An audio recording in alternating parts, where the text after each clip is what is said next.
Hi Vogue, I'm Margot Robbie, and today we're going to be making some cocktails inspired by some of my favorite films. I actually used to work behind a bar back in Australia, so this should be fun.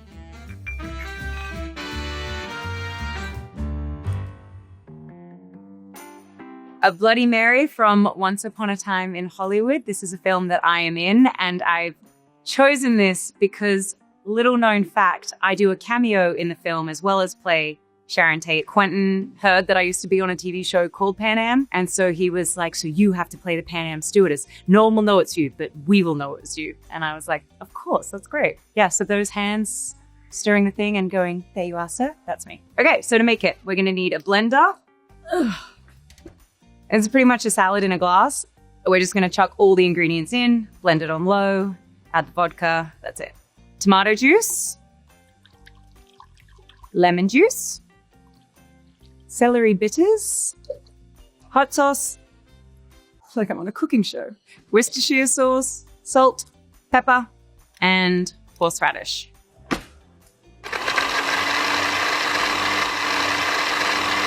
I'm free pouring the vodka, by the way, but you can do 1.5 ounces or 2 ounces. There we go. And you should always have a comically large celery stick, preferably with leaves on it. There we go. Sharon Tate in the film had so many great costumes. A lot of them were replicated from looks that she actually wore. I remember in our very first fitting, like out of a room full of clothes, I immediately pointed out the little yellow like top and shorts that I wear at the Playboy Mansion. That was like the first thing I saw, and I was like, that, can I please wear that? Ari, our costume designer, was like, that's so funny that out of everything, that's what you pointed out. That's an Aussie Clark outfit, like an actual Aussie Clark outfit from back in the day. And Sharon Tate wore a lot of Aussie Clark. Quentin, when you read his script, spells coffee Coffy. It came up enough times in the script that I was like, I have to ask, because you have to go to his house to read it. He only has one copy and everyone goes to his house and reads it. It's like, why have you spelt it coffee? And he was just so matter of fact. He's like, because that's how it should be spelt. And I was like, yeah, I guess. Why isn't it a Y? I feel like drinks are always so epic in Quentin Tarantino films. Like the $5 milkshake in Pulp Fiction. Like nothing makes you want to have a milkshake more than this whole scene about a $5 milkshake. Or like, like Bloody Mary, obviously, in Once Upon a Time. Or in like Django Unchained when Christoph Waltz is pouring the beer and then he films it in such a way that you're like, my God, I want that. Most people would not take the time to film the making of a drink, really. But yeah, I love that Quentin does that.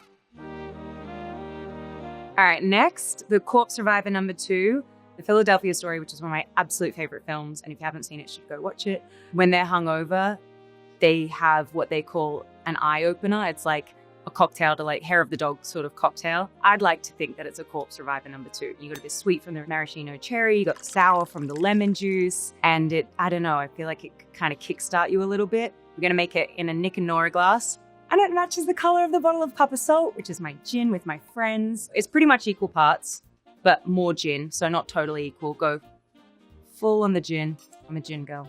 I love it. 3/4 of the Lillet Blanc, 3/4 Cointreau, and then 3/4 lemon juice. Actually, hair of the dog doesn't really work for me, I'm not gonna lie. When I'm hungover, the last thing I wanna do is drink more alcohol. In our cocktail shaker, fill it with ice, pour that in. Movies from like the 30s, that golden era of Hollywood, they're so fun to watch. I think it sounds like it's gonna be boring and you're like, oh, a movie from the 30s. It sounds like a punish, but I don't know, a lot of the screwball comedies from that era are just really delightful. Like The Philadelphia Story is like, it's just charming and everyone's so witty and gorgeous. And the best thing about films from that time, you had a costume designer and then you had a gown designer. So your lead actress always comes out in these like crazy gowns and a different person to the person that designed everything else for the movie did the gowns. And I just feel like it's so, I don't know, it's so extra. I love it. It's so decadent. It's just a different time. Okay, so in our Nick and Nora, we're gonna do a little spritz of absinthe and then a little maraschino cherry. And then got our liquid here. Strain that in. Ooh, that was close. I'm actually gonna put Another cherry in there. And a little bit of the syrup. Wow, yum. In the Philadelphia story, you've got three iconic actors, Katharine Hepburn, Cary Grant, and Jimmy Stewart, all in the same film. And it's what I like to call head-to-toe acting because, you know, technology was different, camera rigs were different, cameras were different. So when you watch like a film from like the 30s, it's like always a wide shot. It's always you see head to toe. So you see the outfits, you see the room, you see everything, and they act with their whole bodies. And a close-up was like a really special thing. So you'll watch one of those films and it's all head to toe acting and people coming in and out of rooms. And then it's like, boom, they come in for the close-up and it's often someone like Katharine Hepburn, like at like an amazing angle like this. And like the light is just, it's great. And they say that one amazing line, like, I'm sorry, darling. And then it's like cuts to the next scene and it's just great. And it's just great. Next, we're making a dark and stormy in honor of Wuthering Heights. We don't actually drink a dark and stormy in Wuthering Heights, but the name kind of evokes the mood of the book and the film. I also really like a dark and stormy. So here goes. I'm gonna put everything in here. We've got a Jamaican rum.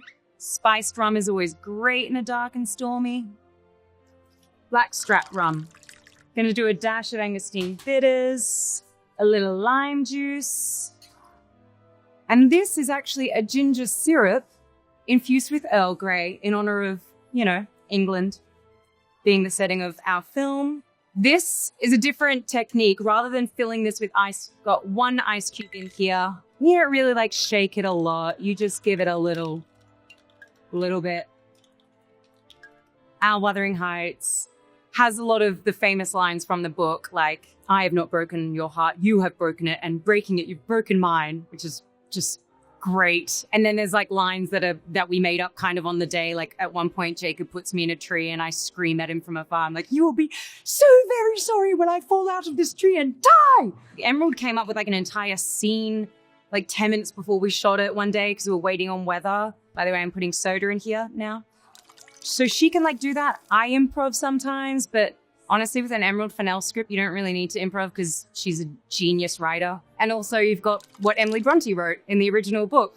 So this is our fancy dark and stormy, which I'm going to use candied ginger as the garnish. Yeah, that's great. So Jacqueline Duran, amazing costume designer. She also designed the costumes for Barbie. So we've worked together before. She also did the costumes for Wuthering Heights. Kathy, my character, pretty much for the entire movie, she only wears black, white, and red. And that was like a vision Emerald had from the very beginning. But the costumes are so mega, like they're to die for. If you care about that stuff at all, you're gonna love this movie. The White Russian from The Big Lebowski. Kind of an iconic drink. The dude, also a very iconic character, drinks them pretty much throughout the whole film. And I love a White Russian.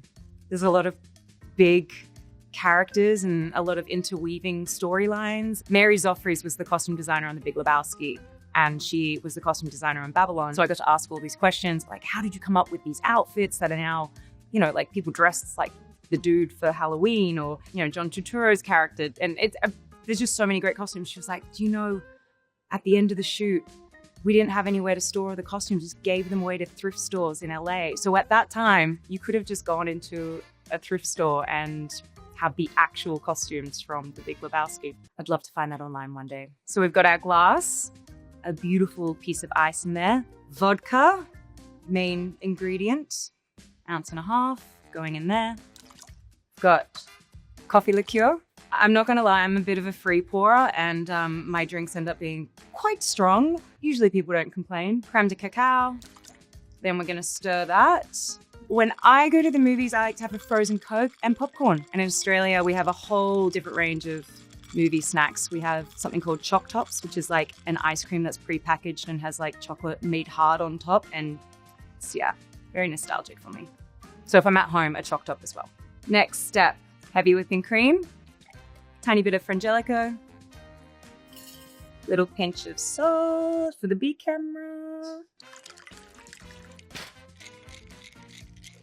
Oh my God, I think I did too much shaking and now the cream has turned, you know, I'm just gonna scoop it out. Oh, that looks cute, that looks Christmassy. To make it even more Christmassy, Gonna shave a little bit of nutmeg on top. Looks like I've stirred it so it's all mixed in. Oh, it's genuinely so good. Yum. The salt's a really good touch. Highly recommend. A Singapore sling in honor of Fear and Loathing in Las Vegas. I just kind of love when a movie encapsulates how the book feels, and I feel like this movie really does that. Like, the book is so trippy and kind of warped, and then the movie just, like, with its stylistic language does that so amazingly. Anyways, in the movie, they drink these cocktails, the Singapore slings, at the Polo Lounge at the Beverly Hills Hotel. I love a gin cocktail, as I've mentioned, and this is kind of like a tropical gin cocktail. All right, so dash of Angosteen bitters. Gonna do an ounce of whatever gin you like. Gonna do half an ounce of ratafia. And then Amaro Nini, you gotta have a fun glass when you're making a Singapore sling. Something that makes you feel like you're on an island somewhere. Pineapple juice, lime juice, and simple syrup. Okay, and I'm gonna pour it all in here. So we're adding the soda at the bottom. That stops your cocktail from going flat. Add your cocktail on top. I mean, how fun does that look? That looks like a good time. Hunter S. Thompson would approve. And then you should just add a bunch of garnishes. Just add whatever you got. Make it fun. Go crazy. That is so good. I wish I made a round for you all. It's so good. That's easy drinking. So we're going to do a dry martini in honor of one of my favorite films, The Thin Man. The Thin Man's about like a husband and wife duo. He's a retired detective and they both essentially just get drunk the whole movie and solve crimes, and it's great, and there's a series of them. It's hilarious, and nothing's going to make you want to drink a martini more than this movie. William Powell is Nick, Myrna Loy is Nora. Nick and Nora, they've actually made Nick and Nora glasses in honor of them, and that's what we're going to put our martini in. Anyways, he makes a dry martini. Normally I drink a dirty martini, but that's what we're going to do, a dry martini for the film. And he shakes it, and he's got a whole theory about shaking it, and he's got this great like dialogue about like a Manhattan should be shaken to like the foxtrot or something like that. And he's like, a dry martini has to be shaken to the waltz step. And that's just fantastic. First, like I said, I drink gin, but you can make a martini with vodka or gin. 5-to-1 ratio. So we're gonna do this side and we're gonna do this side. Up to you how much vermouth you like. I normally just do a little cap. In the Nick and Nora dry martini, I'm gonna put a little bit of orange bitters. I saw it on the internet and I thought that's a cool thing to try. And then a secret ingredient, saline solution. So it's just salt and water.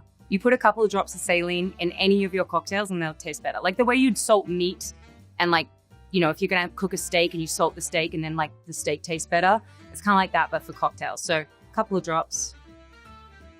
I'm gonna fill this with ice. And I'd say if you're new to martini drinking, this is like a great way in, because the more you shake it, the more cold it is, the more diluted it gets, because like the ice melts into it a little bit and gets icy. So if you're like, oh, I don't really love martinis, but I want to drink martinis, have it shaken to begin.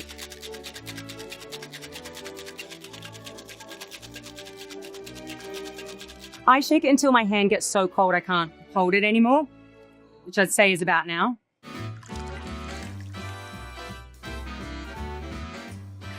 This is with a twist. If you have it dirty, you would have it with olives. You don't have to put that in, but it looks nice, so I'm going to. Cheers. Wow, that's good. Yeah, I like that. Anyone want a martini?